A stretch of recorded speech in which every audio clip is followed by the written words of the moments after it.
প্রিয় শিক্ষার্থীবৃন্দ, সবাইকে স্বাগত জানাচ্ছি আজকের অনলাইন ক্লাসে।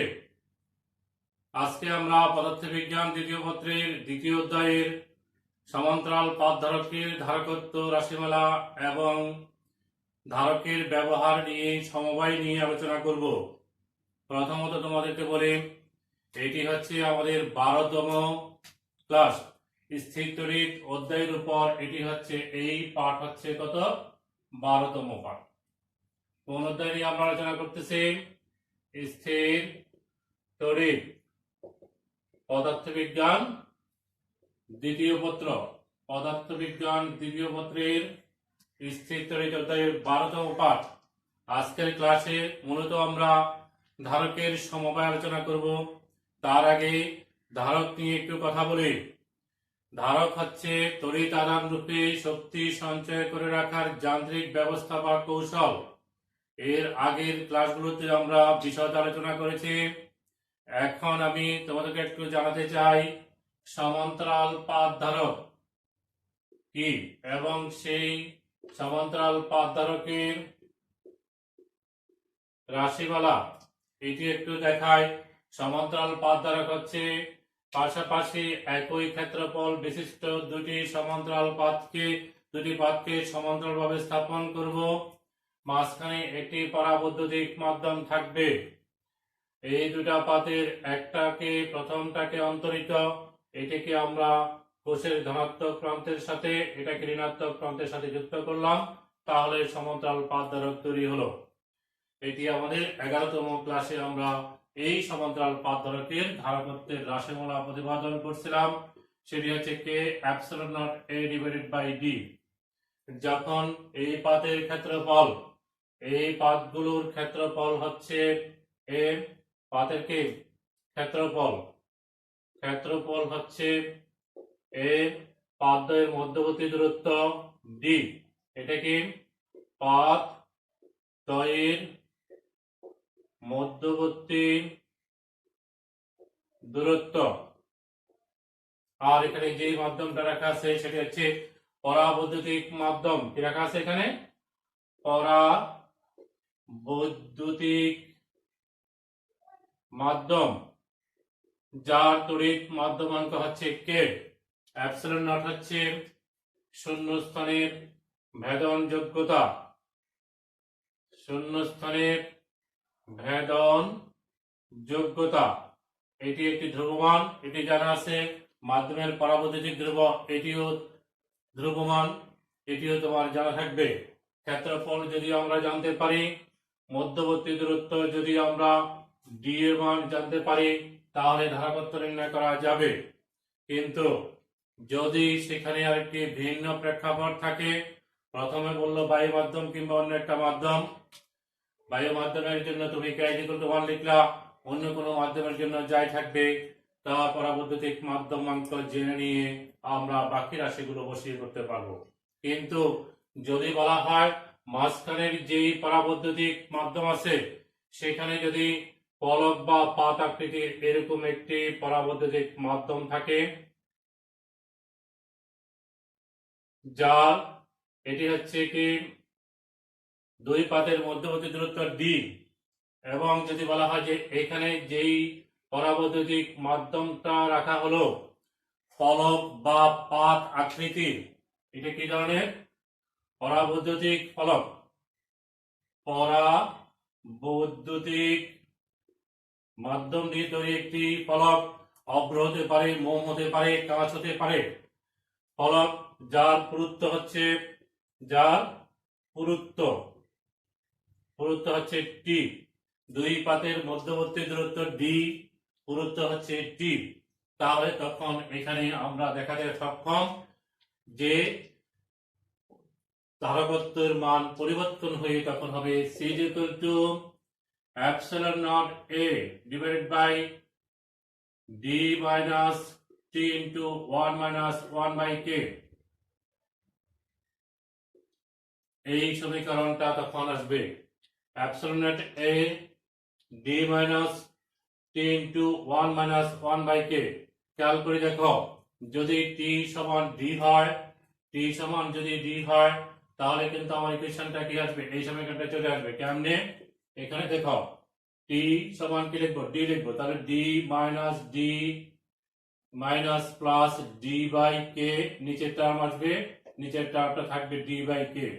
তাহলে এটা ডি বাই কে থাকলে উপরে চলে আসবে কি, কেটা এখানে চলে আসবে। তার মানে আমি যদি বলি যে এই মাধ্যমের ক্ষেত্রে এই থিকনেস যেটা টিটা যেটা দেওয়া আছে সেটা যদি সেই মানটা যদি ডি এর সমান হয় তাহলে আমার এই ইকুয়েশনটা সমান, অর্থাৎ পরাবৈদ্যুতিক মাধ্যম যেটা সেটা পুরোটাই যদি এম এবং এম পাতের মাঝে থাকে তাহলে আমার এই সমীকরণ হবে।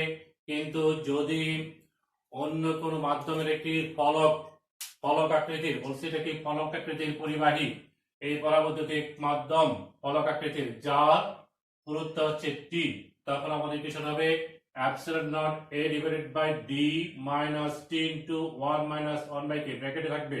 তাহলে এই সমীকরণটি দিয়েই আমরা তখন ধারকত্বের রাশিমালা প্রতিপাদন করতে হবে। তাহলে এরকম সাধারণ একটা তথ্য দিয়েও, অর্থাৎ এক পরিবর্তিত পরিস্থিতি, প্রথমেই ছিল মাধ্যম ছিল পুরাটাই ভর্তি দুই পাতের মাঝে, তারপরে মাধ্যমটা হচ্ছে একটি, মাধ্যমটা কিসে, মাধ্যমটা হচ্ছে পরাবৈদ্যুতিক মাধ্যমের একটি ফলক, এই ফলকটা হচ্ছে এটা, এই ফলকটা যদি এখানে থাকে তখন মাঝখানে কিন্তু খালি, মাঝখানে অংশটা কি, সেটি হচ্ছে বায়ু বা শূন্য মাধ্যম, তখন আমাদেরকে এই ইকুয়েশনটি ব্যবহার করতে হবে। আর এখানে তখন আমাদের বাকি রাশিগুলো সবগুলোই আমাদের একই থাকবে। তাহলে তোমরা এখন জেনে নিলা যে সমান্তরাল পাদধারকের ধারকত্বের রাশিমালা হচ্ছে c is equal to k epsilon naught a divided by d। যদি ফলক আকৃতির একটি পরিবাহী থাকে তথা পরাবৈদ্যুতিক মাধ্যম থাকে, অপরিবাহী, ফলক আকৃতির পরিবাহী না অপরিবাহী থাকে তথা পরাবৈদ্যুতিক মাধ্যম থাকে, তাহলে তখন আমার ইকুয়েশনটা দাঁড়াবে এরকম করে। তাহলে আশা করি তোমরা এই বিষয়টা বুঝতে পারছো। এখন আমরা আলোচনা করব ধারকের সমবায়। আমরা যখন যে আলোচনা করলাম সেটি ছিল গত ক্লাসের ধারাবাহিকতা, অর্থাৎ 12তম পাঠের সাথে 11তম পাঠ একসাথে সম্পর্কযুক্ত হলো। 11তম পাঠ করার পরেই তুমি 12তম পাঠের এই অংশটা তুমি করতে পারবা। আর না হলে তুমি যদি 12তম পাঠের ক্লাসটা শুধু ফলো করো তাহলে ওখানে একটু সমস্যা হবে। এই ভিডিও ক্লাসগুলো তোমাদের জানা আছে, ইউটিউবে দেওয়া আছে, আমাদের অনলাইন ক্লাসগুলোতে কলেজের অনলাইন ক্লাসও ধারাবাহিকভাবে দেওয়া আছে, তোমরা সেখান থেকে দেখে ফেলতে পারবা। আচ্ছা, এবার আসো ধারকের সমবায় নিয়ে একটু আলোচনা করব। এটি আসলে আমাদের আজকের মূল ক্লাস। সমবায় মানে হচ্ছে অনেকগুলো মিলে একত্রে কাজ করা, অনেকজন মানুষ একত্রে কাজ করলে তখন আমরা বলি সেখানে একটি সংগঠন, সমবায় সমিতি। তো সেরকমই একটা বিষয়, ধারকেরও এরকম সমবায় আছে। এখন তারা কিভাবে যুক্ত থাকবে? দুই ভাবে যুক্ত করতে পারি সাধারণত। একটা হচ্ছে শ্রেণী সমবায়,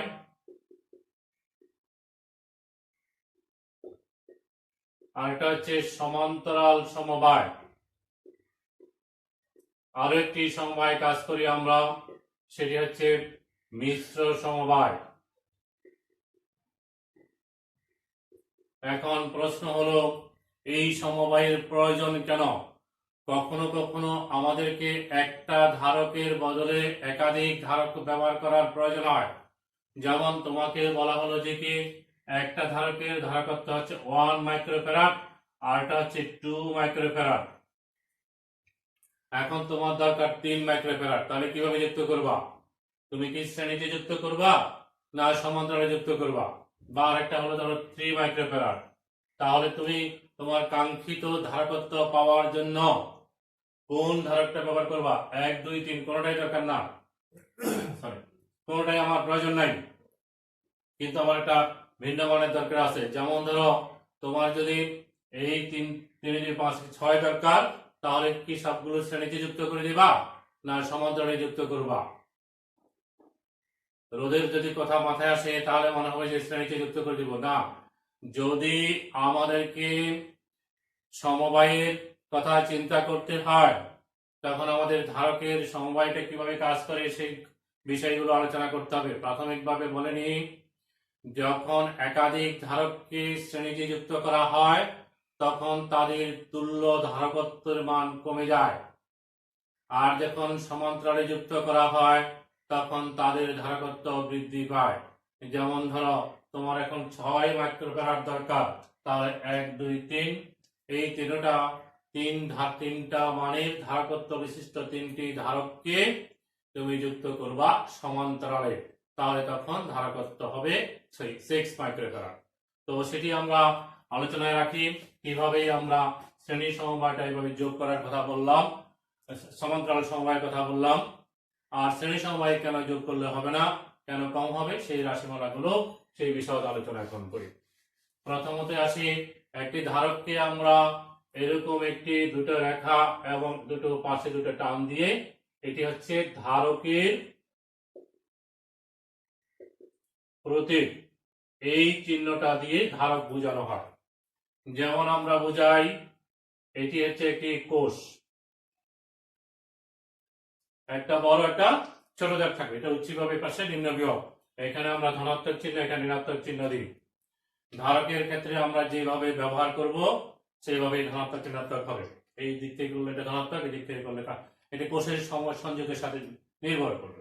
এখন আসো আমরা ধারকের সমবায়ের ক্ষেত্রে প্রথমত আলোচনা করি শ্রেণী সমবায়টা কি।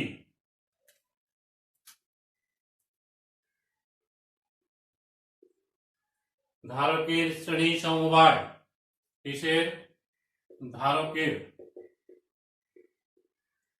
একাধিক ধারককে আমরা এইভাবে যুক্ত করব, প্রথম ধারকের দ্বিতীয় পাতের সাথে দ্বিতীয় ধারকের প্রথম পাত, তৃতীয় ধারকের প্রথম পাতের সাথে দ্বিতীয় ধারকের শেষ পাত, এইভাবে যদি আমরা পরপর যুক্ত করি তখন যে সমবায় হয় সেটি হচ্ছে শ্রেণী সমবায়। যেমন ধরো এই প্রথম ধারকটা আমি এখানে দেখালাম, এই ধারকের ধারকত্ব হচ্ছে C1, এটার সাথে আমরা দ্বিতীয় ধারক যুক্ত করব, তাহলে দ্বিতীয় ধারকের প্রথম পাত প্রথম ধারকের দ্বিতীয় পাতের সাথে যুক্ত করে দিলাম। এরপরে আমরা তৃতীয় ধারক নিব, তৃতীয় ধারকের প্রথম পাত দ্বিতীয় ধারকের শেষ পাত দ্বিতীয় পাতের সাথে যুক্ত করলাম, তাহলে এখন যে সংযোগটা হলো এটি হচ্ছে শ্রেণী সমবায়। কোন ধরনের সংযোগ এটি? শ্রেণী সংযোগ।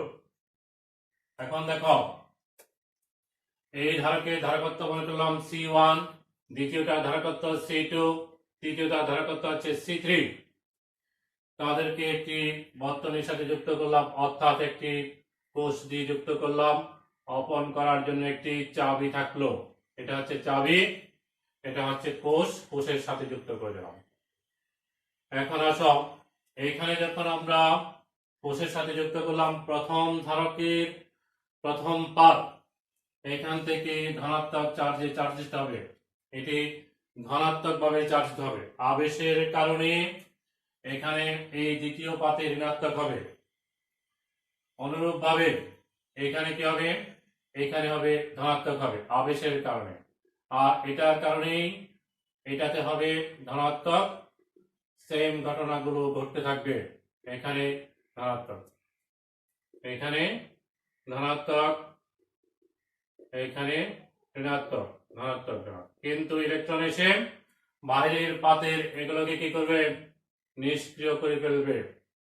তাহলে আমরা আবেশের যেই ঘটনা আমরা জানি যে প্রথম পাতটি ধন এবং দ্বিতীয়টি ঋণাত্মক ভাবে আহিত হয়। প্রথম পাতে যে পরিমাণ ধনাত্মক, দ্বিতীয় পাতে সেই পরিমাণ ঋণাত্মক চার্জ আবিষ্ট হবে। এখানে যদি প্লাস কিউ পরিমাণ চার্জ হয়, এখানে মাইনাস কিউ, এখানে প্লাস কিউ, এখানে মাইনাস কিউ। এইভাবে প্রত্যেকটা ধারকে শ্রেণী সমবায়, খেয়াল করবা, শ্রেণী সমবায় থাকার কারণে প্রত্যেকটা ধারকের প্রথম পাতে প্লাস কিউ চার্জ, দ্বিতীয় পাতে ঋণাত্মক চার্জ আবিষ্ট হবে। তাহলে এটি আমরা মনে রাখবো।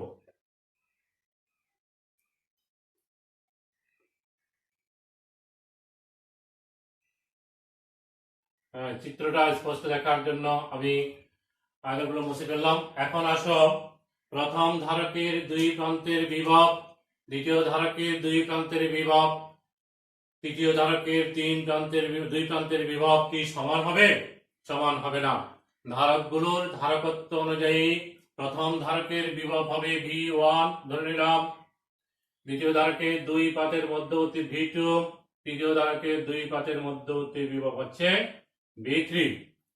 তাহলে প্রথম এবং দ্বিতীয় ধারকের অর্থাৎ সমবায়ের দুই প্রান্তের মাঝে যদি আমরা বিভবকে V বলি, তাহলে সেই বিভব সমান প্রথম ধারকের দুই প্রান্তের বিভব V1, এটার V2, এটার V3। তিনটি ধারকের ধারকত্ব ভিন্ন, একটার ধারকত্ব C1, আরেকটার ধারকত্ব C2, আরেকটার ধারকত্ব C3। যেহেতু ধারকত্বের সমীকরণ C = Q/V, তো CQ যদি একই হয়, C যদি ভিন্ন হয়, V তো ভিন্ন হবেই। তাহলে আমরা এখানে বলবো সমগ্র সমবায়ের মোট বিভব V =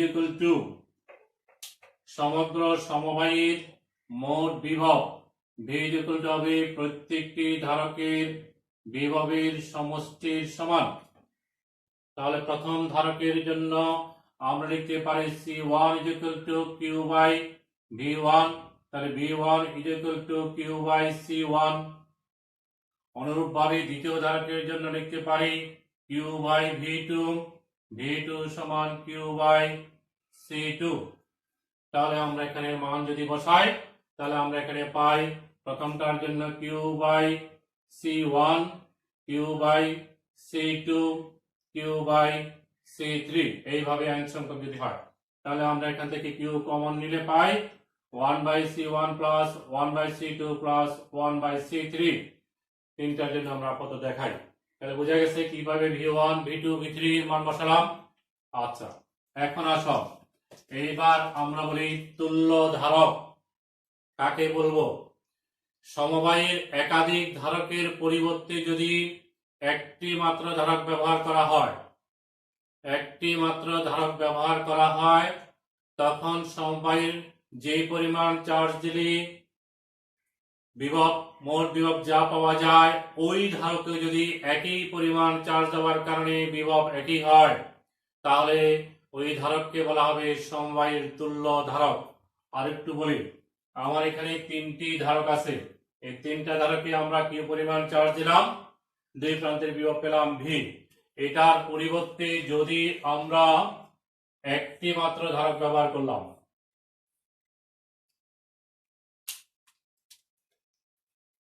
একটা মাত্র ধারক ব্যবহার করলাম, যেখানে আমরা একই পরিমাণ চার্জ সরবরাহ করলাম, তাহলে কি পরিমাণ চার্জ দেওয়ার কারণে যদি দুই প্রান্তের বিভব এই বিভবের সমান হয়, অর্থাৎ সমবায়ের বিভবের সমান হয়, তখন এই ধারককে বলা যাবে এই সমবায়ের তুল্য ধারক, এবং তার ধারকত্বকে বলা হবে সমবায়ের তুল্য ধারক। যেহেতু এটা শ্রেণী সমবায়, সেই জন্য সিরিজ কানেকশন বলে CS দিয়ে প্রকাশ করা হলো।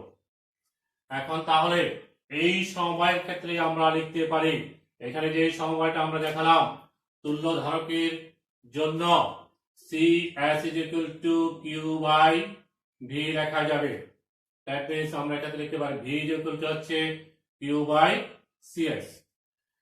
তুল্য ধারকের দুই প্রান্তের বিভব সমবায়ের দুই প্রান্তের বিভবের সমান হবে অবশ্যই, না হলে তাকে তুল্য ধারক বলা যাবে না। কারণ সমবায় যে চার্জ দিয়ে যে বিভবটা পেলাম, ওই ধারকেও, তুল্য ধারকেও আমরা একই চার্জ দিয়ে একই বিভব পাচ্ছি, সুতরাং সেটি হচ্ছে এই সমবায়ের তুল্য ধারক। তার জন্যই আমরা ধারকত্বের সমীকরণটি প্রয়োগ করে দেখতে পেলাম V = Q/CS। এই V এবং সমবায়ের V, অর্থাৎ এই V এবং সমবায় V, এই তুল্য ধারকের বিভব, সমবায়ের বিভব দুটি সমান। এইটা হচ্ছে কি, এই বিটা হচ্ছে সমবায়ের বিভব, এটা হচ্ছে তুল্য ধারকত্বের বিভব, দুটি সমান। সুতরাং এই মানটা আমরা এই সমীকরণে বসাতে পারি। এই V এর জায়গায় আমরা এটা বসাতে পারি Q/CS = Q * 1/C1 plus 1/C2 plus 1/C3। তাহলে আমরা এখান থেকে এই সমীকরণটা পেয়ে গেলাম 1/C1 plus 1/C2 plus 1/C3, অর্থাৎ তুল্য ধারকত্বের শ্রেণী সমবায়ের তুল্য ধারকত্বের বিপরীত রাশি হচ্ছে প্রত্যেকটি ধারকের বিপরীত রাশির সমষ্টির সমান। এই হচ্ছে কি আমার তুল্য ধারকত্বের সমীকরণ। তিনটা ধারকের পরিবর্তে যদি আমরা n সংখ্যক ধারক ব্যবহার করি তাহলে শ্রেণী সমবায়ের ক্ষেত্রে তুল্য ধারকত্ব হবে 1/C1 plus 1/C2 plus 1/C3 up to আমরা লিখবো 1/Cn। n সংখ্যক ধারক যদি আমরা ব্যবহার করি তখন এই সমীকরণটি লিখতে পারবো। অর্থাৎ আমি যদি দুটা ধারকের শ্রেণী সমবায় করি, একটা হচ্ছে মনে করলাম 2 আর একটা হচ্ছে 4, তাহলে ধারকত্ব কত হবে? একটি ধারকের ধারকত্ব খেয়াল করে একটি ব্যবহার করতেছি তাহলে আমাদের সুবিধার জন্য, বোঝার সুবিধার জন্য। একটি ধারকের ধারকত্ব হচ্ছে 2 মাইক্রোফ্যারাড, আর একটি ধারকের ধারকত্ব হচ্ছে 4 মাইক্রোফ্যারাড। এই দুটোকে যদি আমি শ্রেণী সমবায়ে যুক্ত করি তাহলে শ্রেণী সমবায়ের তুল্য ধারকত্ব 1/CS = 1/C1 প্লাস 1/C2 সমান হবে 1/CS = 1/2 প্লাস 1/4। তাহলে আমরা পাবো 2 প্লাস 1 অর্থাৎ 3/4। তাহলে CS = কত হবে? CS = 4/3। CS = কি হবে? 4/3 অর্থাৎ কত হবে? 1.33 মাইক্রোফ্যারাড। অর্থাৎ আমার তুল্য ধারকত্বের মানটা এই CS এর মানটা কি হলো? এই ধারকগুলোর ধারকত্ব থেকে কমে গেল। এইভাবে আমরা বলতে পারি। এবং আরো লক্ষণীয়, সর্বনিম্ন যে ধারকটা তার চেয়েও কম হবে। তাহলে তোমাকে যদি বলা হয় যে কি 0.5 মাইক্রোফ্যারাড ধারকত্ব দরকার, কিন্তু তোমার কাছে 1 আছে, 3 আছে, 4 আছে, 5 আছে, 6 আছে, তখন তুমি নিশ্চয় ওখানকার ধারকগুলোকে যদি সমান্তরালে একটা কম্বিনেশন করি তুমি সেটা পেতে পারো, শ্রেণীতে যুক্ত করি, শ্রেণীতে যুক্ত করি। আর যদি সেটা না পাই আমরা মিশ্র সমবায় করিও সেই মানটা বের করে নিয়ে আসতে পারি। সেগুলো আমরা ডিটেইলস আলোচনা করব। এখন জানলাম যে শ্রেণী সমবায়ে যদি যুক্ত করি তখন তাদের ধারকত্ব হচ্ছে এই সমীকরণ। অর্থাৎ প্রত্যেকটা ধারকের ধারকত্বের বিপরীত রাশির সমষ্টির সমান হবে ওই তুল্য ধারকত্বের বিপরীত রাশির সমান। প্রত্যেকটা তুল্য ধারকত্বের বিপরীত রাশি, তুল্য ধারকত্ব নয়, তুল্য ধারকত্বের বিপরীত রাশি হচ্ছে প্রত্যেকটি ধারকের ধারকত্বের বিপরীত রাশির সমষ্টির সমান। এটি হচ্ছে শ্রেণী সমবায় যদি আমরা যুক্ত করি তাহলে আমাদের মোট তুল্য ধারকত্ব কত হবে সেটি আমরা বের করলাম। তাহলে আবার একটু আলোচনা করি। আজকের ক্লাসের মূল প্রতিপাদ্য বিষয় ছিল আমার ধারকের সমবায়। দুই ধরনের সমবায়ের কথা প্রথমত আলোচনা করি আমরা প্রধানত। একটি হচ্ছে শ্রেণী সমবায়, আরেকটি হচ্ছে সমান্তরাল সমবায়। তো শ্রেণী সমবায়ের রাশিমালাটি আমরা দেখালাম। এখন আসো, এটি হচ্ছে শ্রেণী সমবায়ের জন্য। সমান্তরাল সমবায়, কতগুলো ধারককে যদি আমরা এভাবে যুক্ত করি, প্রত্যেকটা ধারকের প্রথম প্রান্ত এক বিন্দুতে, দ্বিতীয় প্রান্ত অপর এক বিন্দুতে যুক্ত করি, তখন সেই সমবায়কে বলা হয় সমান্তরাল সমবায়। C1 ধারকত্ব বিশিষ্ট একটি ধারক, C2 ধারকত্ব বিশিষ্ট একটি ধারক, C3 ধারকত্ব বিশিষ্ট একটি ধারক, তিনটা নিলাম। প্রত্যেকটা প্রথম প্রান্তকে আমরা এখানে একটা বিন্দুতে যুক্ত করলাম, দ্বিতীয় প্রান্তকেও আমরা একটি অপর একটা বিন্দুতে যুক্ত করলাম। তাহলে এই সমবায়টাকে আমরা বলবো এটি হচ্ছে সমান্তরাল সমবায়। এখন তাদেরকে আমরা একটা কোষের সাথে যুক্ত করলাম। এখন আমরা নির্ণয় করতে চাচ্ছি এই সমান্তরাল সমবায়ের সাথে তুল্য ধারকত্বের সম্পর্ক, তুল্য ধারকের ধারকত্বের সম্পর্ক। অর্থাৎ তুল্য ধারক কাকে বলছিলাম? তাকে বলা হবে তুল্য ধারক সমবায়ের পরিবর্তে একটি একক ধারক ব্যবহার করলে সমবায়ে যে পরিমাণ চার্জ দিব এখানেও যদি একই পরিমাণ চার্জ দিয়ে বিভব একই পাই তখন এই ধারকত্বকে বলা হবে এই সমবায়ের তুল্য ধারক, এবং তার ধারকত্বকে বলা হবে সমবায়ের তুল্য ধারকত্ব। আবার বলি, সমবায়ের একাধিক ধারকের পরিবর্তে একটি মাত্র ধারক ব্যবহার করব আমরা। যদি ব্যবহার করি আমরা সমবায়ে যে পরিমাণ চার্জ দিব, দেওয়ার পরে যে বিভবটা পাই ওই ধারকও একই পরিমাণ চার্জ দেওয়ার পরে বিভব যদি একই পেয়ে থাকে তখন ওই ধারককে বলা হবে তুল্য ধারক, তার ধারকত্বকে বলা হবে তুল্য ধারকত্ব। তাহলে এটাকে মনে করলাম এই তুল্য ধারক হিসাবে চিহ্নিত করলাম। তার ধারকত্ব প্যারালাল কানেকশন বলেই তাকে আমরা তার ধারকত্বকে সিপি দ্বারা প্রকাশ। এখন দেখো এই ধারক যে আমরা ব্যবহার করলাম, এখানে যদি আমরা কোর্স থেকে এখানে প্লাস কিউ পরিমাণ চার্জ যাবে, সবগুলো চার্জ ধারকে সম পরিমাণ চার্জ হবে নাকি না? কারণ এখানে তিনটি ধারক আছে, তাহলে 3 ভাগে কিউ পরিমাণ ভাগ হয়ে যাবে। ধারকগুলো তাদের ধারকত্ব অনুযায়ী এই কিউ চার্জকে ভাগ করে নেবে, কিউ চার্জকে ভাগ করে নেবে। এখানে যাবে কিউ1, এখানে কিউ2, এখানে কিউ3, এবং নিয়ম অনুযায়ী প্রত্যেকটা ধারকের প্রথম পাতে এবং দ্বিতীয় পাতে যথাক্রমে সমপরিমাণ বিপরীতধর্মী চার্জের উদ্ভব হবে। ধারক যেভাবে কাজ করে আর কি। তাহলে এটা মাইনাস কিউ1 লিখতে পারি আমরা এখানে, এখানে মাইনাস কিউ2, এখানে মাইনাস কিউ3। তিনটি ধারকই একই নির্দিষ্ট বিন্দুতে সংযুক্ত বলে প্রত্যেকটি ধারকের বিভব সমান, এবং সেই বিভবটা হচ্ছে সমবায়ের বিভব ভি। সমবায়ের বিভব ভি। এই তিনটা ধারকই এম বিন্দুতে যুক্ত, বর্তনের সাথে একই বিন্দুতে সংযুক্ত। বর্তনের যে কোনো দুই বিন্দুর বিভব সর্বদা একই থাকে, সেই কারণে এম এবং এন বিন্দুর বিভব যদি ভি হয়, এটা এই ভিটা এটারও ধারক বিভব, এটারও বিভব, এটারও বিভব। এখন আসো আমরা আমাদের এখন বর্ণনা থেকেই বলছিলাম যে এখান থেকে তড়িৎ কোষ থেকে চার্জ গিয়ে এখানে তিনটা ভাগে ভাগ হবে। তাহলে কত পরিমাণ চার্জ? কিউ পরিমাণ চার্জ, কিউ1 প্লাস কিউ2 প্লাস কিউ3 আমরা এটা লিখতে পারি, যেহেতু তিনটা ভাগে ভাগ হয়ে গেল। তাহলে এখন আমরা আবার সেই ধারকত্বের সমীকরণটা একটু আলোচনা করি। C is equal to Q by V। তাহলে প্রথম ধারকের জন্য লিখতে পারবো C1 is equal to Q1 by V, বা Q1 is equal to C1 V। অনুরূপভাবে দ্বিতীয় ধারকের জন্য Q2 by V, Q2 is equal to C2 V। তাহলে আমি এখানে লিখে ফেলতে পারবো Q1 সমান C1 V, Q2 সমান C2 V, Q3 সমান C3 V। এই হচ্ছে কি আমার একটি সমীকরণ আমরা প্রকাশ করলাম চার্জের মানের সাথে সম্পর্কিত করে।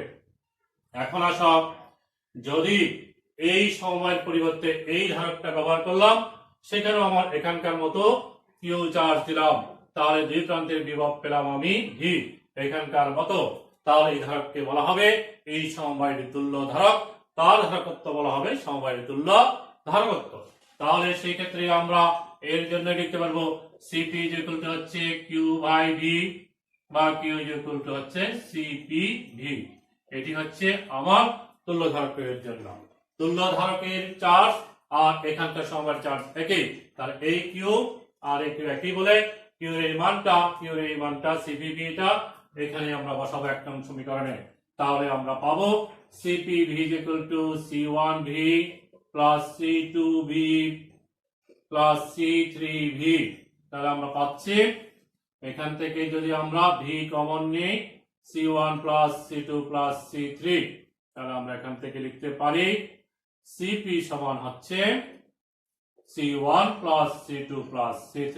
অর্থাৎ সমান্তরাল সমবায়ে তুল্য ধারকত্ব হচ্ছে প্রত্যেকটি ধারকের ধারকত্বের সমষ্টির সমান।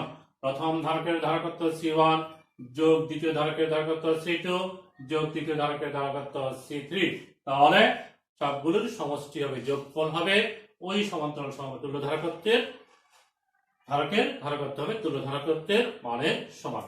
তাহলে আমরা এখন লিখতে পারি, যদি আমার সমান্তরাল সমবায় হয় শ্রেণী সমবায়ের মতো, সমান্তরাল সমবায়ের ক্ষেত্রে আমরা লিখব n টি ধারকের জন্য CP ইজ ইকুয়াল টু হচ্ছে C1 plus C2 plus C3, যদি n সংখ্যক হয় Cn।